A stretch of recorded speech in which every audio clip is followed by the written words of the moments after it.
Operation Sindhuri విజయవంతమైన తర్వాత చాలామంది సెలబ్రిటీలు స్పందించడం జరుగుతుంది. కామన్ మ్యాన్ కూడా చాలామంది స్పందిస్తున్నారు. కొంతమంది దేశ వ్యతిరేకంగా కూడా స్పందిస్తున్నారు.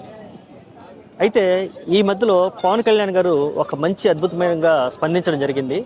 ఎవరైనా దేశ వ్యతిరేకంగా స్పందిస్తే తాట తీస్తానని డైరెక్ట్గా చెప్పడం జరిగింది. దీని మీద ఇప్పుడు ట్రోల్స్ వచ్చాయి.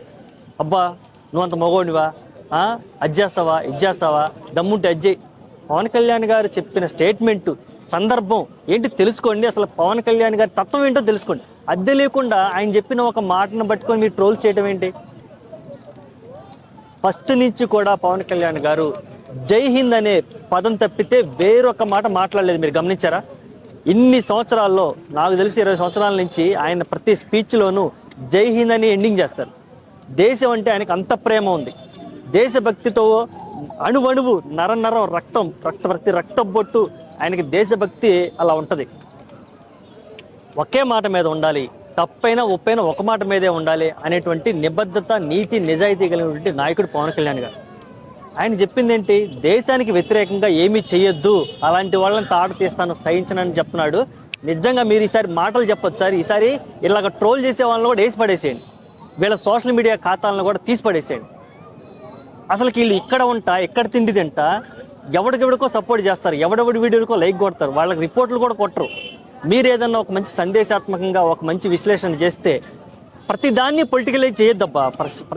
ప్రతి విషయాన్ని పొలిటికలైజ్ చేయొద్దు. ఎందుకు పొలిటికలైజ్ చేస్తారు ప్రతి విషయాన్ని?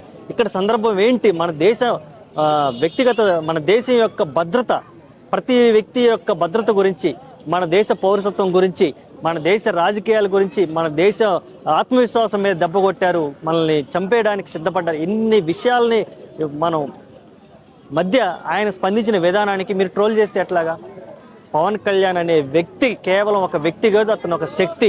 ఇప్పుడు ఆయన వెనక ఎవరున్నారో మీ అందరికీ తెలుసు. డైరెక్ట్ నరేంద్ర మోడీ గారే ఉన్నారు. రేపటి రోజున ఆయన దేశ రాజకీయాల్లో చక్కని తిప్పడానికి సిద్ధంగా ఉన్నారు. ఆయన పూర్తి స్థాయిలో ఏదైనా కేంద్రంలో పెద్ద బాధ్యత తీసుకున్నప్పుడు మీకు అప్పుడు తెలుస్తుంది.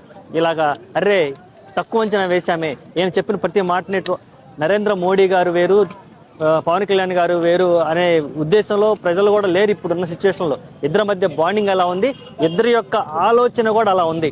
కాబట్టి ప్రతిదాన్ని లోకల్ రాజకీయంగా, కుల రాజకీయాలుగా, ఈ చెత్త రాజకీయాలుగా మీరు మలుచుకోవద్దు. ఓకేనా? ఆయన చెప్పిన సందర్భం అర్థం చేసుకోండి. ఈ సందర్భాన్ని ఏదైతే ఆపరేషన్ సింధూరి సందర్భం ఉందో దాన్ని ప్రతి భారతీయుడు, ప్రతి పౌరుడు, ప్రతి దేశంలో ఉన్న ప్రతి ఒక్కళ్ళు గర్వించాలి. ఇంట్లో దీపరాజన చేసి దీపం వెలిగించుకొని బొట్టు పెట్టుకొని జై హింద్ చెప్పి నిజంగా ఒక చిన్న దీపావళి జరుపుకోండి. ఓకేనా? మీ ఇంట్లోనే చిన్న స్వీట్ పంచుకోండి అంతే. అలా కాకుండా ప్రతి ఒక్కళ్ళు కూడా బాధ్యతతో ఉండాలి. ప్రతి ఒక్కళ్ళు బాధ్యతతో ఉండాలి. అది కనీసం పవన్ కళ్యాణ్ గారి లాంటి ఒక గొప్ప వ్యక్తినైనా చూసి నేర్చుకోమని నేనైతే ఈ సందర్భంగా కోరుకుంటున్నాను. జై హింద్.